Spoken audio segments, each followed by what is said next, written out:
And good morning. Happy Thursday. Welcome to the morning sprint. It's crazy that we're already almost at the weekend. So I know a lot of people are celebrating that. We're all getting that Friday Eve energy going in us. I'm Daphne Gray, and it's just me today. Our producer, Rebecca Williams, is out. She's off right now, but we have Brittany Weir. She's out doing her thing, picking up some stories for the day. And right here on the morning sprint, we're always about trying to figure out ways to, make you smile, keep you guys engaged. We want that back and forth talking to take place because, again, this is what this program is about, and I'm so blessed and happy that we are able to have this opportunity to engage with you guys. Bringing you a lot of cool stories today. For example, check out this one right here. This is just a little teaser. Take a look at this little guy. Super duper cute. Look at those eyes right there. We're going to tell you how he became a part of a home remodeling project.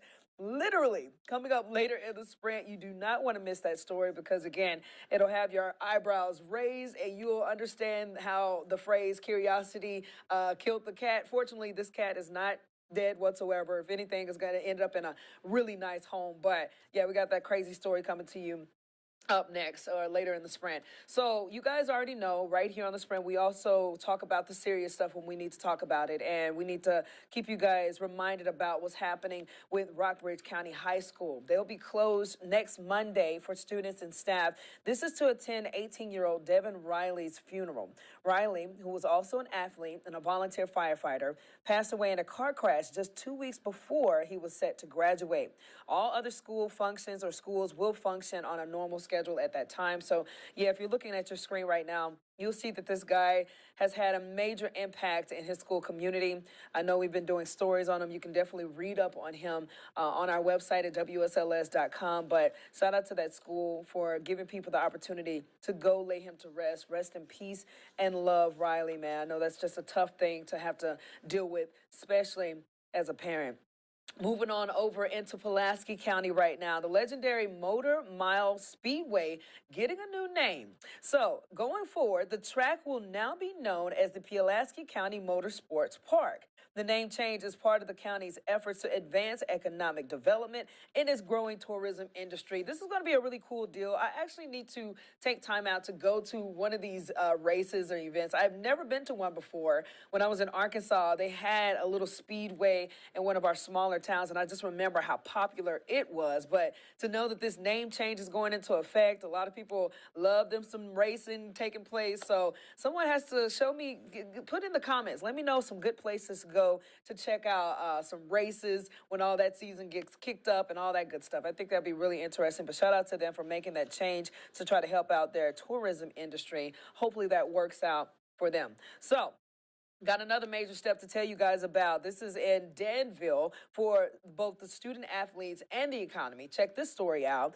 George Washington High School unveiled a new track and field facility. This is the first time in more than 2 decades. So I'm pretty sure they're very, very excited about that. Anytime you have some type of change or updates going on, people are very pumped about it. This renovation project, not just through the school, but for the stadium, has really, hampered some of the plans and programs, throughout this year. But through all of the changes, the mess ups and mishaps, and even the successes, our scholars and our staff have walked through with their heads held high. The track will be used by the GW and Galileo Magnet High School, along with the Avery University. The front of the school is also getting an upgrade, along with a new gym and renovated classrooms. So again, everybody's super duper excited about that. I love seeing any type of development take place because, again, you always want to see your school grow. You always want to see your school get modernized. I just know when I was growing up, whenever there was some type of new building coming to place, everybody was so excited and ready to use it. And I know it's going to be used pretty well. So another really sweet story to tell you guys about here on a local level. This was a donation of a lifetime. Now, we all know how hard it can be to get transplants, no matter if it's a heart transplant, a lung transplant, you name it, it's hard to get on those lists. But one Virginia Tech employee was able to give a donation of a lifetime. She donated her kidney to a fellow Hokie professor. Now, urban affairs and planning professor Young Chung fell into kidney failure in the summer of 2021 and was told that he would need a transplant to stay alive. His doctors recommended that he take to social media to find a living donor, which led him to Hokie Wellness employee and Chalmers Williams. After months of testing and emailing back and forth, January 2023, Ann donated her left kidney to Yang. So just check out this, man. This is going to warm your heart to see how cool this connected up. It was just a whole experience of just feeling very connected to someone, even though I feel like we still were just getting to know each other. So I just felt really, really lucky to be able to do that. So 3 months into the recovery, both Annie and Yang are healthy and call one another kidney buddies for life. So I always love these kind of stories because it seems you could just see how connected they are. You know, it's because of her and her selfless act that he has that second chance of some type of normalcy. You know, it can be a very tough thing to come into contact with, and especially for people to understand, you know, it's not easy. This doesn't happen easily, and shout out to them for sticking together, not only as co-workers, but now, again, family members, to be honest. So right now, guys, you already been outside. You see how beautiful it has been. I went to the Red Sox game yesterday because the forecast was so beautiful and got out there, and me and several other people, it was so cool going out there and meeting all of you guys as well, seeing how happy everybody was at the ball game. But more than anything, the weather was perfecto. This morning, also a really nice morning. It was a little chilly earlier, but not too bad. I think it's going to be a repeat. But we got meteorologist Chris Michaels in the building right now to give us the update on our forecast. I know some changes are coming up later this week, but for today, here's how it's going to go. Hey guys, happy Thursday to you. Another nice combination of a cool, comfortable morning and a warm afternoon. Lower humidity through today. That's going to change heading into tomorrow and Saturday. Scattered storms part of the forecast. Not quite as stormy Mother's Day. Temperatures throughout topping out in the 70s and in the 80s. Have a great rest of your Thursday. We'll see you Friday morning on the Sprint. All right, Chris, thank you so much. Always good to hear how awesome the weather is going to be. I know a lot of people are very excited about it. You can go do so many different things outside, but it's always good to have this good old weather app on standby because you never know what'll happen just in case a rain cloud come here and there. You got to be prepared. So we all know WSLS has been working to try to make college affordable, easier. You know, when you get to try and apply for scholarships and, you know, you try to avoid that loan process. But this year we introduced a scholarship for 2 college-bound high school seniors. And get this, had plenty of entries, but now we have 2 winners. And John Apogello from sports, he was able to introduce us to our first winner. This is a young man from Troutville. This man is James Rivers Michael Jorgensen. He's a cross-country captain and a track distance standout. His athletic director says that Michael is an example of a student athlete, a great human being, and a great leader. His coach also agreed, saying that he pushes himself to the limit. He makes sure he is very successful in whatever he's participating in. The National Honor Society president is now looking to become a VMI cadet. So a big congratulations to him. I just love seeing young people work hard. You know, a lot of people, you know, they would always underestimate some individuals and say that, hey, they're not working hard enough, or you got to push yourself. And when they don't have to be told to work hard or push themselves, and they just end up being very successful.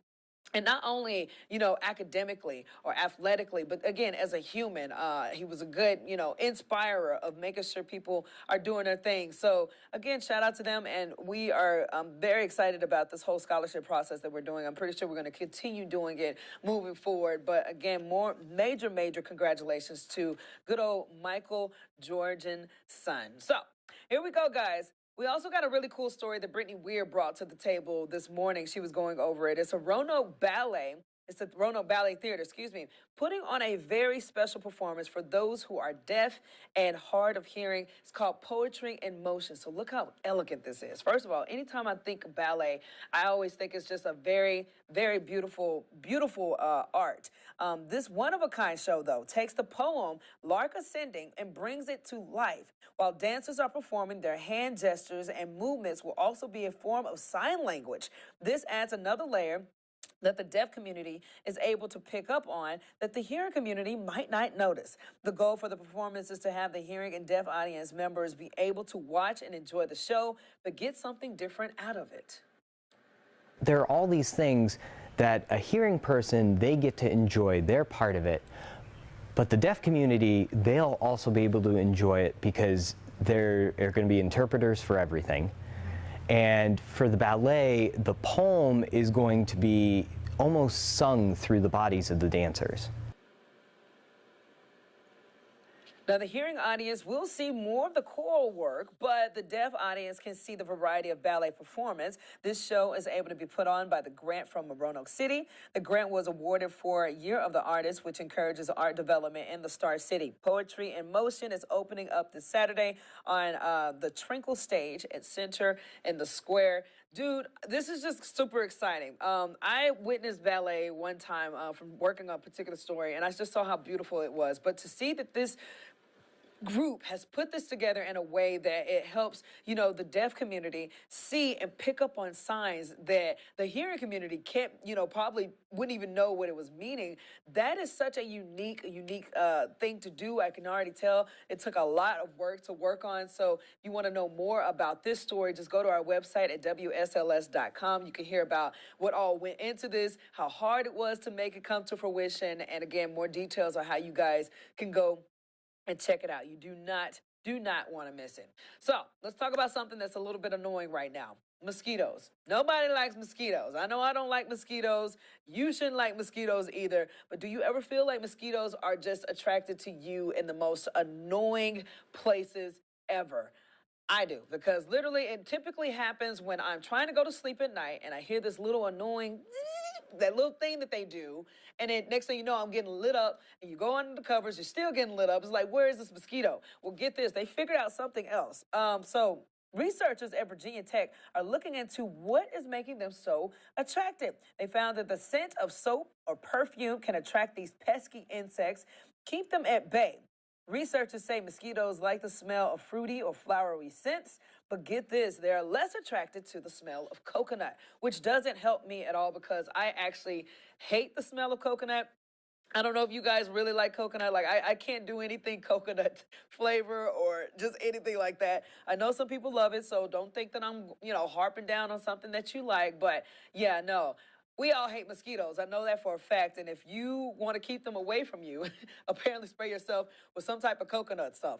I know meteorologist Chris Michaels did this one story last year where it said that there are certain colors that attracts them as well. So keeping all that stuff in mind, especially as we're getting more into the humid season, you guys definitely want to keep that in the know so you don't get lit up by mosquitoes. All right, so right now we're getting into that story that we teased earlier at the top of the sprint, that curious cat that got himself stuck. He was checking out a bathroom. They were remodeling the home project, but apparently he ended up becoming a part of it. Check this out. You see him right there in the floorboard. Surf City firefighters in North Carolina posted these photos on their Facebook page showing the rescue. It says that last weekend the kitty crawled into a hole in the floorboards during the construction, and no one noticed until it was too late. Firefighters removed the brand new shower floor, and the cat's head popped out. There he goes, right there. The poor thing was not hurt and even made some new friends with firefighters.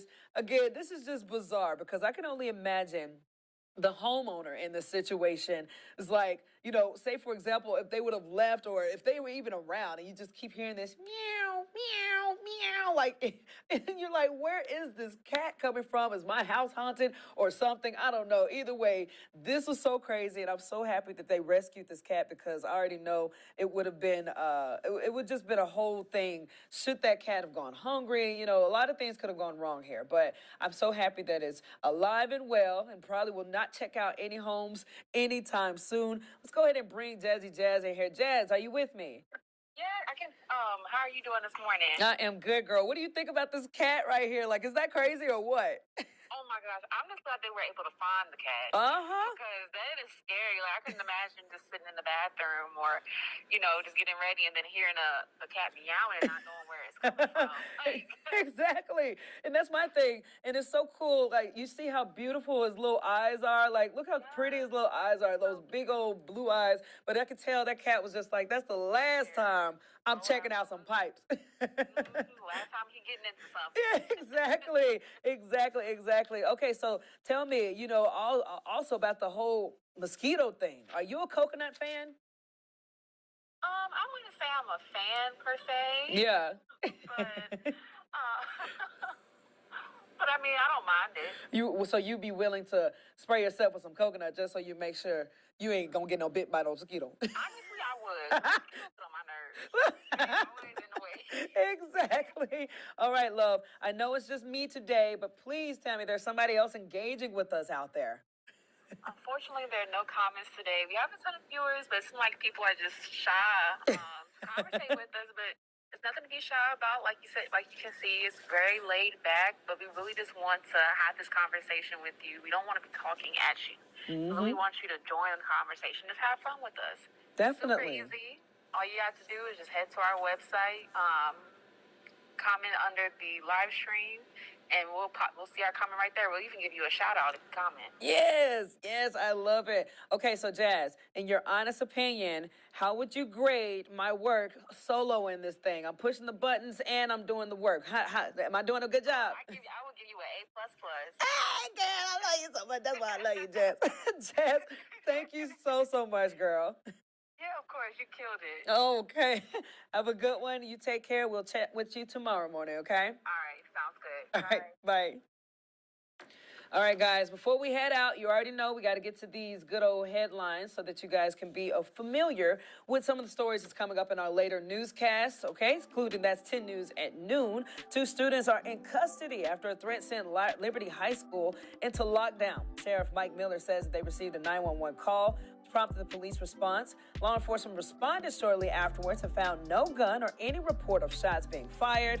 White parents are still uneasy about this case. You'll hear from one specifically, very emotional. And again, this is a troubling thing to deal with, especially in today's age. Also, COVID public health emergency ends today after being in effect for more than 3 years. This comes as COVID-19 weekly cases and hospitalizations are down drastically from previous years. I know a lot of people are excited about that, so we got details on that and what that entails. And get this, the International Rescue Committee in Charlottesville says that they're not really going to be affected right off the bat by Title 42 coming to an end. We all know that that's something that a lot of people are concerned about because with Title 42 lifting, there's going to be a huge surge at the Mexican-U.S. border. So that's something that we're going to be keeping our eyes on. But they said that they'll have a chance to plead their case and asylum those affected by Title 42.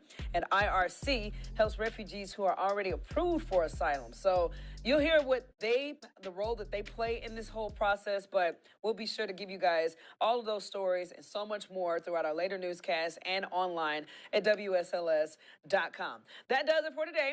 Hopefully tomorrow I'll have my girls back with me so you won't have to just hear my loud mouth. But again, do not forget, if you want to talk, if you want to drop a comment, if you want to comment on something that we didn't say, because we're unscripted, so sometimes we get to joking around and we want to have fun with you guys as well. Drop it in the comments section at WSLS.com. Jazz gives you those instructions. You can always go to the morning sprint on our website as well to figure out how you can drop a comment there. So with that being said, guys, I'm about to roll on out of here. I got to finish some more tasks throughout today. We'll bring you more stories and more throughout our later newscasts and starting tomorrow on the morning sprint. But for right now, you guys have a good one. Join us back here tomorrow at 8 a.m. WSLS.com for the morning sprint.